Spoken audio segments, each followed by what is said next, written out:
नमस्ते बहनों और भाइयों। आज 2 अक्टूबर है। पूज्य महात्मा गांधी लाल बहादुर शास्त्री जी की आज जयंती है। आप सबको ढेर सारी शुभकामनाएं। आज इस पवित्र दिवस पर हम गांधी दर्शन की चर्चा के साथ साथ जो आज दुनिया के लिए चुनौती बना हुआ है, नैतिकता, राजनैतिक जीवन में भी नैतिकता जिस प्रकार की आज लोगों के मन में भ्रांति पैदा करती है कि राजनेताओं में नीति रही ही नहीं, तो बापू ने जिस नीति शास्त्र में एकादश व्रत की बात किया था, उसको जोड़ते हुए आज हम भारतीय जीवन मूल्यों पर जिस प्रकार का संकट है उसकी चर्चा करने वाले हैं। यह देश निरंतर आगे बढ़ रहा है। अभी नई शिक्षा नीति भी आई। देश भर के भारतीय दार्शनिकों ने सरकार से आग्रह भी किया है कि पहले जैसे 7वीं 8वीं में नैतिक शिक्षा दी जाती थी, उस प्रकार से नैतिक शिक्षा की पढ़ाई को शुरू किया जाए। यह प्रश्न एक प्रकार से आम जीवन के मन में लगा हुआ है, क्योंकि दुनिया में जितनी भी प्रकार की समस्याएं आज दिख रही हैं, वह नैतिकता के कारण से दिख रही है, मोरल के कारण से दिख रही है, एथिक्स के कारण से दिख रही है। जब हम नीति शास्त्र की बात करते हैं, एथिक्स की बात करते हैं, तो दुनिया का यह सनातन राष्ट्र जिसमें षड दर्शन आए, यानी सनातन दर्शन के साथ साथ जैन दर्शन, बौद्ध दर्शन, चार्वाक दर्शन तक आया। दुनिया का जब हम अध्ययन करते हैं तो लगता है कि भारत एक ऐसा देश है जिसमें नैतिकता की बात हुई, दर्शन की बात हुआ है।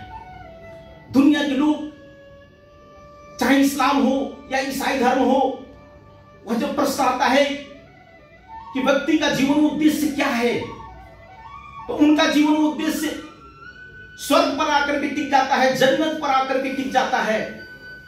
तो भारतीय दर्शन में भी अगर आप देखें तो यहां मोक्ष की बात की गई है, कोई कैवल्य की बात करता है, कोई मुक्ति की बात करता है। यानी यह जीवन भगवान ने क्यों दिया है और इस जीवन को मानवीय जीवन जीने के लिए नैतिकता की किस प्रकार की आवश्यकता है। तो यह बात जब चलती है तो दुनिया के लोगों को लगता है कि भारत की तरफ देखना ही पड़ेगा, क्योंकि भारतीय चिंतन में जब कहा गया है कि व्यक्ति को क्या चाहिए, तो बापू कहते थे कि व्यक्ति को शारीरिक सुख चाहिए, यानी रोटी, कपड़ा, मकान, शिक्षा, चिकित्सा, भोग उपभोग की सामग्री चाहिए। उसके बाद व्यक्ति को क्या चाहिए कि शारीरिक सुख के बाद व्यक्ति को मानसिक शांति चाहिए, जो परोपकार से, सेवा से प्राप्त होती है। उसके बाद भी भारतीय चिंतन मौन नहीं होता है, कहता है कि व्यक्ति को शारीरिक सुख, मानसिक शांति के साथ साथ आत्मिक आनंद चाहिए। और जो ईश्वर की संकल्पना है, मोक्ष की बात है, यहां 4 पुरुषार्थ की बात कही गई है, धर्म, अर्थ, काम, मोक्ष। यह चारों जब मिलता है तो व्यक्ति अपना समग्र जीवन, संपूर्ण जीवन अपना मानता है। और उसमें से जब हम बात करते हैं तो इसी बात को पंडित दीनदयाल उपाध्याय जी ने आगे बढ़ाया और उन्होंने अंत्योदय की बात किया, एकात्म मानववाद की बात किया। एकात्म मानववाद में परिवार, समाज, राष्ट्र, विश्व संस्कृति और सृष्टि तक की बात हुई। आज जब हम संकट देख रहे हैं कि किस प्रकार का संकट है, यानी सत्य पर संकट खड़ा है, व्यवहार पर संकट खड़ा है। आज जो किस प्रकार की मानवीय स्थिति है, यानी छोटी छोटी बच्चियों के साथ बलात्कार होते हैं, भ्रष्टाचार की समस्या है। और सबको अगर देखा जाए तो लोग राजनीति से जोड़ते हैं कि राजनीति में नैतिकता है कि नहीं, यह बात आती है। भारतीय जनता पार्टी भी मूल्याधारित राजनीति की बात करती है। बापू ने भी मूल्याधारित राजनीति की जब बात किया तो उन्होंने कहा कि राजनीति में धर्म होना ही चाहिए। धर्म यानी हम पंथ से, संप्रदाय से उसको नहीं जोड़ते हैं। तो धर्म यानी नैतिकता है, धर्म यानी कर्तव्य है। और उसमें राजनीति में ये सब शब्द अगर नहीं आएंगे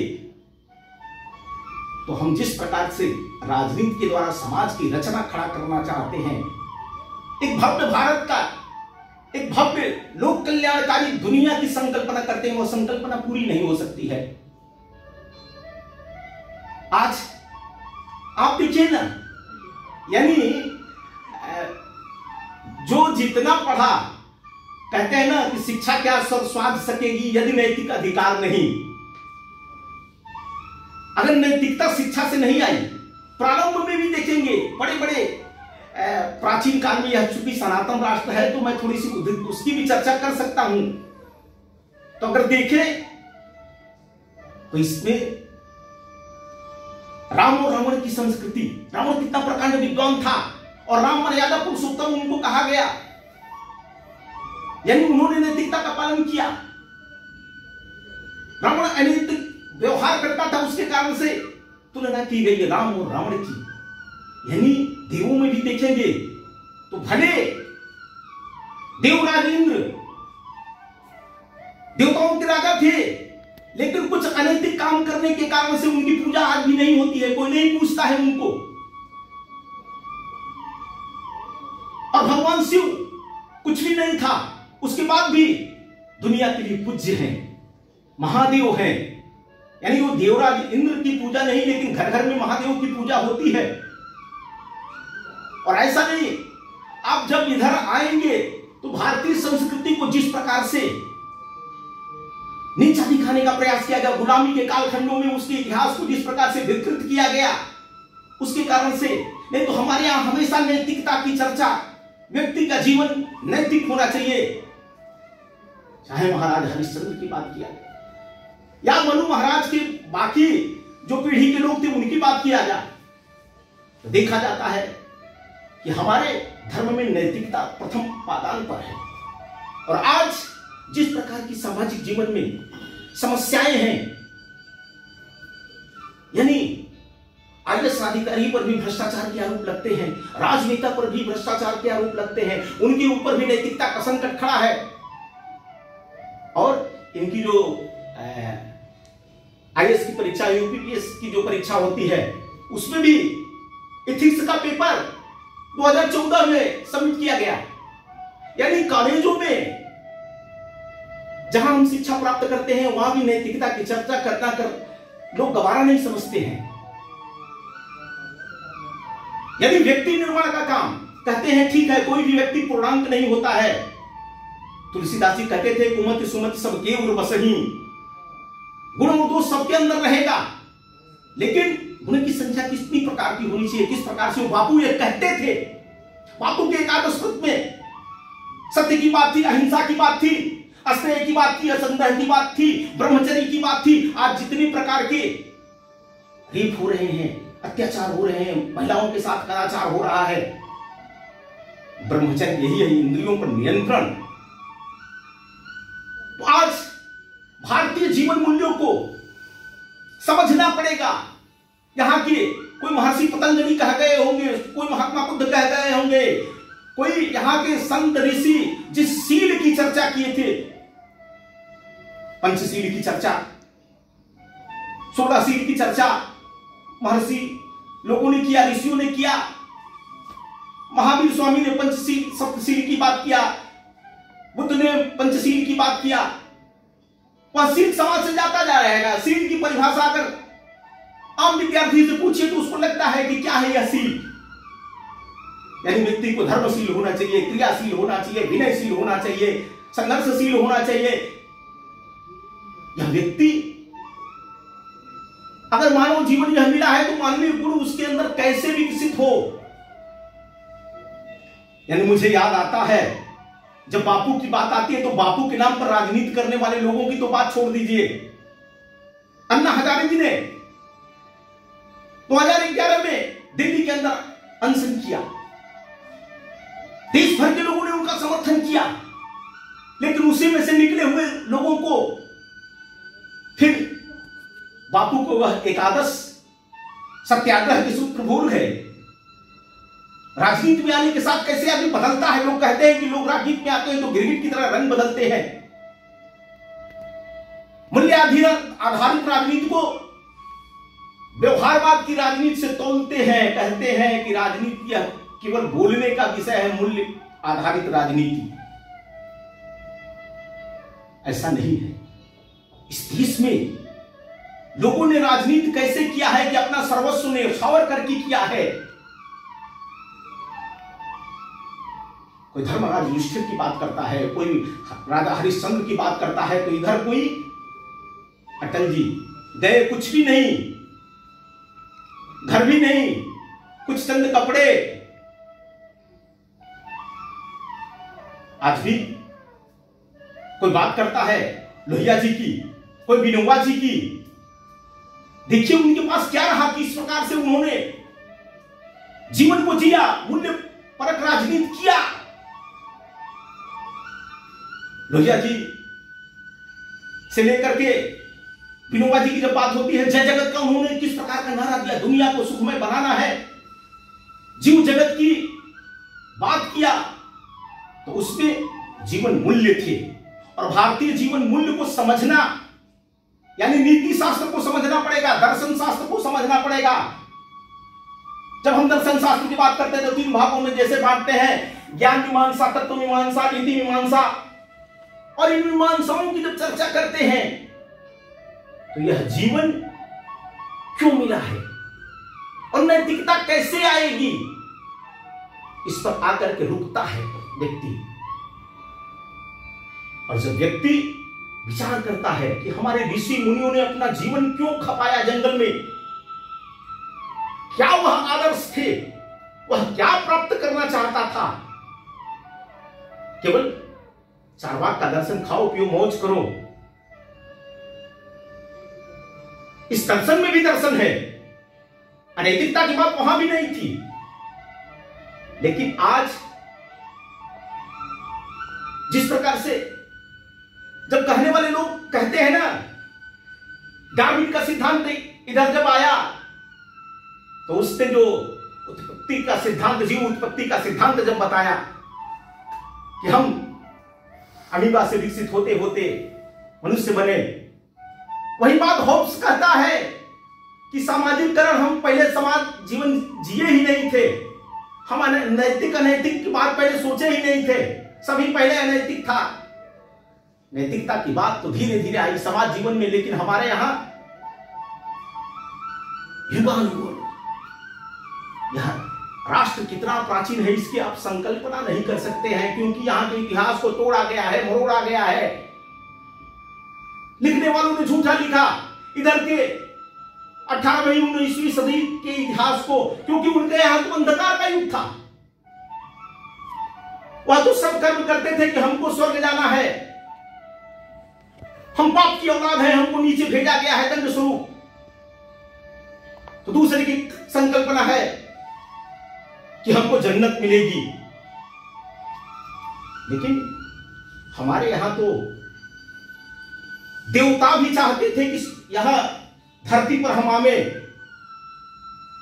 हमारे यहां जीवन के चारों पुरुषार्थ की जो कल्पना है, एक वसुधैव कुटुंबकम की कल्पना है, विश्व परिवार की कल्पना है, सर्वे भवन्तु सुखिनः, सर्वे सन्तु निरामयाः, सर्वे भद्राणि पश्यन्तु मा कश्चित् दुर्भाग् भवेत्। हम उसके लिए जीवन जीते हैं, सत्य प्रेम करुणा के लिए जीते हैं। हमारे अंदर मानवीय गुण कैसे विकसित हो, इसका निरंतर प्रयत्न गुरु करता था। इसके लिए नियम कानून बनाए गए थे, इसके लिए संविधान बना है कि व्यक्ति कैसे मानवीय रहेगा, कैसे समाज का विकास होगा, कैसे लोक कल्याण होगा। इसके लिए सब नियम कानून संविधान बने। और कहते हैं ना कि व्यक्ति के अंदर नैतिकता कैसे आएगी, उसका मोरल कैसे बढ़ेगा। तो जब उसकी जब बात करते हैं तो चाणक्य जी ने भी कहा कि दंड देना पड़ेगा, अगर नहीं वो मानेगा तो दंड भी देना पड़ेगा, और उसको उसका मन आगे की तरफ बढ़े। इसलिए अगर अच्छा काम करता है तो उसको पुरस्कृत भी करना पड़ेगा। और समाज जीवन में नैतिकता निर्माण की प्रथम कड़ी परिवार होता है। घर में मां होती है, उसके परिवार के लोग होते हैं, फिर समाज होता है, फिर शिक्षण संस्थान होते हैं। यह 3 स्थान है, परिवार है, समाज है और शिक्षण संस्थान है, जहां से हमको संस्कार मिलते हैं। अगर वहीं पर संकट है, आज परिवार किस प्रकार से टूट रहे हैं। परिवार में पिता पुत्र को अगर बोलता है तो उसको खराब लगता है। गुरु पहले जिस प्रकार से शिक्षा देते थे, अगर कभी दंड देने की बात आती है, आज अगर दंड गुरु दे दे तो उसके लिए परिवार के लोग जाकर के खड़ा होकर के उसके ऊपर रिपोर्ट भी लिखाने की स्थिति में आ जाते हैं। और समाज तो कहता है हमसे क्या मतलब। तो सब अपने कहीं ना कहीं कर्तव्यों से हट रहे हैं। अब बापू को देखिए, लाल बहादुर शास्त्री को देखिए, जिन्होंने राजनीति किया तो किस प्रकार से पवित्रता के साथ लाल बहादुर शास्त्री को आज भी लोग याद करते हैं। जय जवान जय किसान का जिन्होंने नारा दिया, और जब देश पर संकट आया तो देश के लोगों का आह्वान किया, लोगों ने अपने गहने उतार करके शास्त्री जी के चरणों में अर्पित किए थे। गुलामी से हम उभरे थे, गरीबी थी, सब प्रकार की चुनौती थी, उस समय भी लोगों ने दान देने में कहीं कमी नहीं छोड़ी। चाहे वह अन्न का दान हो, चाहे गहनों का दान हो, चाहे वस्तुओं का दान हो। नेतृत्व पर विश्वास था, उनका नैतिक आत्मबल था, उनके अंतरात्मा की आवाज थी। इसलिए राजनीति में आज लोग कहते हैं कि बाहुबल का जमाना है, धनबल का जमाना है। ऐसे में अंतरात्मा की आवाज कहती है कि मूल्य आधारित राजनीति करने वाले लोगों को आगे बढ़ना चाहिए, अच्छे लोगों को समाज में राजनीति करने के लिए आना चाहिए। और यह केवल सिद्धांत का विषय नहीं है, अनेकों लोगों ने इसको जी करके समाज जीवन को चलाया है। कभी भी यह धरती वीरों से खाली नहीं रही है, अच्छे लोगों से। यह समाज ऐसा नहीं है कि नहीं रहा है, अच्छे लोग, उनकी पूजा हुई है, कष्ट हुए होंगे। सत्य कभी पराजित नहीं होता है, परेशान हो सकता है। वैसे ही आजकल जब नैतिकता की बात होती है, लोगों को लगता है कि इस नैतिकता के सहारे चल करके हम कहां पहुंचेंगे। और आज शिक्षण संस्थानों में निश्चित रूप से नैतिक शिक्षा दी जानी चाहिए, परिवार में नैतिकता की बात की जानी चाहिए। प्रधानमंत्री जी ने मन की बात में कहा कि छोटी छोटी कहानियां भी सुनाई जानी चाहिए घर परिवार में, जिससे बच्चे सीख सके क्या नैतिक है क्या अनैतिक है, वह समझ सके। और बापू का यही विश्वास था। बापू ने भी नाटक देखा था, श्रवण कुमार हरिश्चंद्र, जिनका उनके जीवन पर कितना प्रभाव पड़ा। और आज जब बात आती है मूल्य आधारित राजनीति की, हम भी कहते हैं कि गांधीवादी दृष्टिकोण के आधार पर हम यह समाज रचना खड़ा करना चाहते हैं। पंडित दीनदयाल उपाध्याय जी ने उस मार्ग को अपनाया, मानवीयता की बात किया, और आज समाज इस दिशा में चल रहा है। दुनिया में जितने भी प्रकार की चुनौतियां हैं, उन चुनौतियों में व्यक्ति को नैतिक होना पड़ेगा। ठीक है, हम पूर्णांक नहीं है, हमारे अंदर 100% वह बातें नहीं आ सकती है, लेकिन हम उस तरफ बढ़ने का प्रयास करेंगे। आज तो ऐसी स्थिति हो गई है, जब हम वो गुरु की बात करते हैं ना, कि गुरु जी के यहाँ एक महिला आई और कही कि हमारे बच्चे को गुरु बहुत खाता है, उसको छुड़ाने के लिए उन्होंने कहा कि 2 दिन बाद आओ। फिर 2 दिन बाद आई, फिर 4 दिन बाद बुलाया, और 8वें दिन पर उन्होंने कहा कि नहीं बच्चा तुम गुड़ मत खाना। तो वह अपने ऊपर, क्योंकि उनको भी गुड़ पसंद था, उनको भी मीठा पसंद था, इसलिए अपने को पहले उससे मुक्त किया। तो आज लोगों को लगता है कि हम कैसे नैतिकता की बात करें, कैसे मूल्याधारित राजनीति की बात करें। हम चल पाते नहीं। यह साधना है, तपस्या है, और राजनीति भी सेवा है, साधना है। इसको करने के लिए बापू की तरह शरीर से कपड़े उतर सकते हैं, लोग गोलियां मार सकते हैं, संकट खड़ा कर सकते हैं, लेकिन समाज जीवन में अगर हम मानवीय जीवन मूल्यों को स्थापित करना चाहते हैं, उनको आगे बढ़ाना चाहते हैं, एक सुंदर सलोना समाज खड़ा करना चाहते हैं, विश्व के कल्याण की मन में हमारी संकल्पना है। यह सृष्टि, इस धरती को अगर हम स्वर्ग बनाना चाहते हैं, भारतीय चिंतन तो कहता है कि नर से नारायण बनाने की हमारी संकल्पना है, धरती से स्वर्ग बनाने की हमारी संकल्पना है। वो कहते हैं कि हमको स्वर्ग जाना है, लेकिन हमारा संकल्प है कि इसी धरा को स्वर्ग बनाना है, यहीं पर नर से नारायण बनाना है लोगों को। तो नर से नारायण बनने का तात्पर्य है कि हमारे अंदर नैतिकता आवे, जीवन मूल्य आवे। वो भारतीय जीवन मूल्य यहां के रग रग में बसा है, उसको आगे करना पड़ेगा। और जब उनकी बातें की जाती है तो यहां के दर्शन को पढ़ना पड़ेगा, यहां के नीति रीति सिद्धांतों को पढ़ना पड़ेगा। अंबेडकर जी ने क्या कहा, तिलक जी ने क्या कहा, गांधी जी ने क्या कहा, लाल बहादुर शास्त्री कैसे जीवन जिए, उनके जीवन चरित्र को पढ़ना पड़ेगा। स्वामी विवेकानंद अगर निकले थे घर को छोड़ करके, तो उनके मन में समाज के प्रति क्या संकल्पना थी, उस संकल्पना को पूरा यहां ऋषि मुनियों ने अपना पूरा जीवन खपा दिया जीवन मूल्यों के लिए। तो उन आज बापू की जयंती पर लाल बहादुर शास्त्री जी को याद करते हुए भारतीय जीवन मूल्यों को अगर हम पढ़ते हैं, समझते हैं, तो हम जिस प्रकार की संकल्पना कर रहे हैं उस प्रकार का भारत बनेगा। और भारत यशस्वी भारत होगा, आत्मनिर्भर भारत होगा, स्वदेशी भारत होगा, दुनिया को कल्याण का मार्ग दिखाने वाला भारत होगा, ऋषि मुनियों का भारत होगा। और इसमें हम इसके ध्वजवाहक बने, यही आप सबसे प्रार्थना है। जय हिंद, जय भारत।